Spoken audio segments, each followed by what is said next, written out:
जय हिंद दोस्तों, आप सभी का स्वागत है हमारे YouTube channel credible classes online tech पर। मैं शिखर सेठ हाजिर हूँ आपके साथ सीयूटी 2025 की हिंदी सिलेबस के साथ। जी हाँ दोस्तों, हिंदी लैंग्वेज का जो सेक्शन होता है उसके कुछ चीजें बदल चुकी हैं, तो आज हम लोग डिस्कस करने वाले इस वाले वीडियो में कि क्या हो गया, हिंदी के सिलेबस को कैसे परिवर्तित कर दिया गया है, वर्तमान में वो क्या है, उसके साथ साथ एग्जाम पैटर्न क्या हो चुका है और आपको तैयारी हमारे चैनल पे कैसे कराई जाएगी, इन सभी की जानकारी हम आपको देने वाले हैं। आइए शुरुआत करते हैं। सीयूटी 2025 हिंदी का सिलेबस यदि बात करें तो इस बार थोड़ा सा चेंज ये हुआ है कि पहले 50 में से 40 क्वेश्चंस करने होते थे, है ना। अब ऐसा नहीं है, अब 50 में से 50 क्वेश्चंस आपको करने होंगे। एक क्वेश्चन जो होगा वो 5 नंबर का होगा और यदि एक क्वेश्चन गलत हो गया तो -1 आपको माइनस मार्किंग हो जाएगी। ये एग्जाम पैटर्न हो चुका है। यानी पहले जो नंबर्स थे 200, 200 में से मार्किंग होती थी, है ना। अब वो मार्किंग कितने की होगी, 250। तो ये थोड़ा सा एक पैटर्न चेंज किया है एनटीए ने, अगर हम लोग बात करें एग्जाम के पैटर्न की। और अब बात करें यदि सिलेबस की, तो आइए सिलेबस को फटाफट थोड़ा देखते हैं। अगर आपको नहीं पता है तो हमारा ये जो चैनल है क्रेडिबल क्लासेस ऑनलाइन टेक और हमारे कोचिंग है ऑफलाइन क्रेडिबल क्लासेस, वहां पर सीयूटी की जो तैयारियां हैं वो आपको यहाँ पर दिखेगा 23 मार्च से कराई जा रही है। 2 बैच हो गए यहाँ पर, बीकॉम एंड बीए का जो भी सब्जेक्ट्स हैं, सभी प्रकार के सब्जेक्ट्स चलाए जाएंगे। तो जो भी फॉर्म्स आप इत्यादि भरेंगे आप हमारे यहाँ पर हेड ऑफिस पे आकर, जो कबीर चौरा वाराणसी है, उस पर आकर संपर्क कर सकते हैं। नीचे आपको पट्टी में लाइन दिख रही होगी, यहाँ पर जो नंबर है उस पर आप कॉल भी कर सकते हैं, है ना। आइए फिलहाल टाइम वेस्ट नहीं करते, फटाफट समझते हैं कि हिंदी का सिलेबस क्या है। देखो, हिंदी का सिलेबस बच्चों जो भी हो, एनटीए हर बार सिलेबस कुछ रखता है और देता कुछ है, तो इसमें तो नहीं जाएंगे। हाँ, क्या क्या वो महत्वपूर्ण चीजें, मोटा मोटा ऐसी चीजें जो हम लोग को पढ़नी है। सबसे पहले वाले सेक्शन की बात करें तो दैट इज ग्रामर। ग्रामर में क्या करना है, तो ग्रामर में देखिए क्या क्या चीजें आएंगी। सबसे पहले आएगा शब्द रचना। तो शब्द रचना में क्या क्या चीजें हैं, आप लोग सुने होंगे कि शब्द रचना में अनेक अनेक प्रकार के शब्द आते हैं ना, अनेकार्थी शब्द आते हैं। शब्दों की उत्पत्ति में 4 प्रकार के शब्द होते हैं, तो शब्द रचना उससे आ जाएगा। वाक्य रचना संबंधित, उससे संबंधित क्वेश्चन आ जाएंगे। बाकी यहाँ से लेकर यहाँ तक तो सब लोग जानता ही, आप लोगों ने सुना होगा संज्ञा से लेकर अव्यय तक ये टॉपिक होता है। पार्ट्स ऑफ स्पीच इंग्लिश में हम लोग इसको बोलते हैं जनरली। संज्ञा है, सर्वनाम है, क्रिया है, विशेषण है, क्रिया विशेषण। आपने विशेषण नाम सुना होगा, एडजेक्टिव। एडवर्ब आपने सुना होगा, आपने कारक को सुना होगा, है ना, कर्ता ने कर्म को करण से संप्रदान के लिए इत्यादि। संधि, फिलहाल संज्ञा की बात करें, संज्ञा कैसे क्वेश्चन आएंगे, तो संज्ञा और उसके प्रकार से, सर्वनाम में भी उसके प्रकार से आएंगे। अलग अलग टाइप्स के क्वेश्चन आते हैं, आप लोग नोट डाउन करते जाइएगा। फिर ये देखिए संधि, ये बहुत इंपॉर्टेंट टॉपिक है। संधि से बहुत सारे क्वेश्चन आते हैं। 3 प्रकार की संधि होती है ना, स्वर संधि, व्यंजन संधि और विसर्ग संधि। तो जो संधि से बहुत सारे प्रश्न आते हैं। समास से बहुत सारे प्रश्न आते हैं, जो 6 प्रकार के समास है उसमें तत्पुरुष से सबसे ज्यादा क्वेश्चन आते हैं, क्योंकि तत्पुरुष के अपने भी बहुत सारे टाइप्स हैं, तो उससे आता है। विराम चिन्ह अलग अलग प्रकार के, विराम चिन्ह में भी एक विराम लग गया, योजक चिन्ह लग गया, है ना। तो विराम चिन्ह क्या होता है, जैसे अगर हम इसकी बात करें हिंदी में, इसको क्या बोलते हैं, इस चिन्ह को क्या बोलते हैं, इसको क्या बोलते हैं, इस बड़े वाले डैश जिसको हम लोग नाम दिए इसको क्या कहते हैं, ये सभी बातें आपको हमारे यहाँ इस कोर्स में बताई जाएंगी। ठीक है। अब एक और बात पहले हम आपको बता दें दोस्तों कि YouTube पे ये क्लासेस बिल्कुल फ्री है, बिल्कुल तरीके से आपको ये क्लासेस मिलेंगी और पूरी यहाँ पर तैयारी आपको कराई जाएगी। कोशिश किया जाएगी कि 250 में से मिनिमम 240-45 आप ले आए और मैक्सिमम तो 250। ठीक है, तो 250 में से 250 लाने की जिम्मेदारी है। और अगर इतना लाने का जिम्मेदारी है और अच्छे कॉलेज में आपको प्रवेश लेना, तो ये तो लेना ही पड़ेगा अगर आपके पास हिंदी लैंग्वेज। और कोशिश करिए, हिंदी देखो एक ऐसा सब्जेक्ट है जिससे आप 12 साल से आप उसी से पढ़ रहे हो, घर में दिन भर बोल रहे हो। करना क्या, लॉजिक लगा के बस थोड़ा सा समझना है चीजों को। अगर इसका तैयारी बेहतर कर ली तो एक अच्छे यूनिवर्सिटी में आपके एडमिशन हो जाएंगे, तो ये तो करना पड़ेगा। दूसरा सेक्शन हम लोग का जो है वो है रीडिंग कॉम्प्रिहेंशन का, आरसी इसको कहा जाता है शॉर्ट फॉर्म में। हिंदी में पठन पाठन कहते हैं हम लोग, है ना। अब क्या है, तो इसमें क्या आएगा, इसमें कथा साहित्य से क्वेश्चन आ सकते हैं। कथा साहित्य से आप लोग बहुत सारी कहानियां इत्यादि होती है ना, उससे आ सकते हैं। गद्य का साहित्य, अब गद्य के साहित्य में क्या क्या चीजें आती है सबको पता है।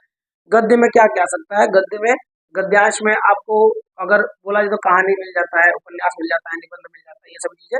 ठीक उसी प्रकार से काव्य के जो साहित्य होते हैं, आप लोग साहित्य सुने होंगे क्लास 12th में, इस समय बहुत सारे स्टूडेंट गद्य और पद्य साहित्य आप लोग पढ़ते होंगे।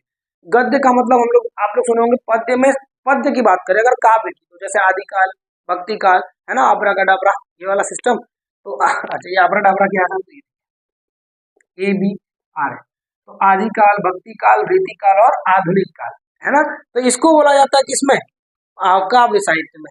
और अगर गद्य साहित्य की बात करें तो आपको सुना होगा पूर्व भारतेंदु युग, भारतेंदु युग, फिर उसके बाद द्विवेदी युग, शुक्ल युग, शब्दोत्तरीय, ऐसे करके बहुत सारे जो काल है तो उससे संबंधित आएगा। फिर व्याख्या, विवेचन और समीक्षा, ये 3 टॉपिक्स होते हैं जिससे संबंधित क्वेश्चन आते हैं।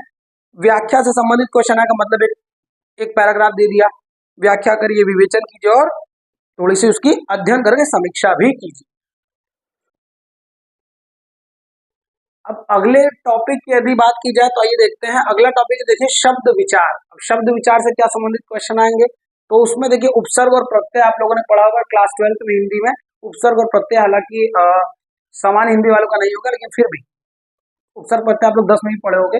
ठीक है, प्रत्यय का मतलब प से प्रत्यय, प्र से पीछे, पीछे परिवर्तन, उपसर्ग मतलब जो आगे लगता है ना, आ, अनु, अप, अभि, ये सब क्या है, कुछ उपसर्ग है। ता, प्रत्यय। तो इसी तरह फिर तत्सम और तद्भव आप लोगों को पढ़ा, तत्सम संस्कृत के समान, तत् धन सम जो संस्कृत के समान हो, तद्भव है ना के जैसा, हिंदी के जैसा। फिर पर्यायवाची सब लोग जानता है, समानार्थी शब्द भी बोलते हैं। विलोम शब्द सब लोग जानता है, विपरीतार्थक शब्द, अनेक शब्दों के लिए एक शब्द, वन वर्ड सब्स्टिट्यूशन, आप लोग हिंदी इंग्लिश दोनों में पढ़ोगे। फिर यहाँ पर भी अनेकार्थी शब्द, पर्यायवाची और अनेकार्थी में आपको अंतर पता है। पर्यायवाची में उस शब्द को किसी भी प्रकार से बुला सकते हैं, अनेकार्थी में एक शब्द के 2 अर्थ होते हैं, है ना। जैसे पतंग का अगर हम लोग बोल रहे हैं तो पतंग 2 हो गया, एक सूर्य को भी पतंग बोलते हैं और एक उड़ने वाले जीव को भी पतंग या बोलते हैं। एक तो पतंग, वो पतंग उड्डी वाला, और एक पतंगा को भी पतंग बोला जाता है। तो ये शब्द विचार, शब्द विचार से ये सभी क्वेश्चन आएंगे, ये सभी टॉपिक से। उसके बाद देखिए वाक्य विचार से क्या आएगा, तो वाक्य विचार से अगर हम लोग ध्यान से देखें तो वाक्य शुद्धि आएगी, गलत लिखा होगा सही उसको करना होगा, मुहावरे आ सकते हैं, लोकोक्तियां आ सकती हैं, या मुहावरे फिर से लिख दिया, ओ माय गॉड गलत हो गया, इसको हटा देते हैं। चलिए, तो मुहावरे, वाक्य शुद्धि और लोकोक्तियां इस वाले टॉपिक से आएगा। अगला टॉपिक हमारा और आखिरी टॉपिक है, दैट इज वाचन व समझ। वाचन और समझ क्या है, तो वाचन करना, देखना और समझना। गद्यांश का पाठन आप लोग देखे ही होंगे, ढेर सारे गद्यांश आएंगे, उससे संबंधित 10 क्वेश्चन होंगे, 5 क्वेश्चन होंगे। और कविताओं का पाठन और समझ, इसी प्रकार से काव्य भी आ सकता है, कोई कविता भी आ सकती है, उसका पाठन और समझ हमको करना पड़ेगा, सीखना पड़ेगा। ठीक है, मोटी मोटा यही सब क्वेश्चन आएंगे। हालांकि इसमें 3 चीजें नहीं दी हुई ना, रस, छंद, अलंकार। और पहले ही बता देते हैं कि एक बात याद रखिएगा, सीयूईटी में जो एनटीए बता रहा है केवल वही है, इसकी गारंटी नहीं है ना, कि अक्सर उनका सिलेबस कुछ होता है लेकिन क्वेश्चन कुछ और से भी आता है।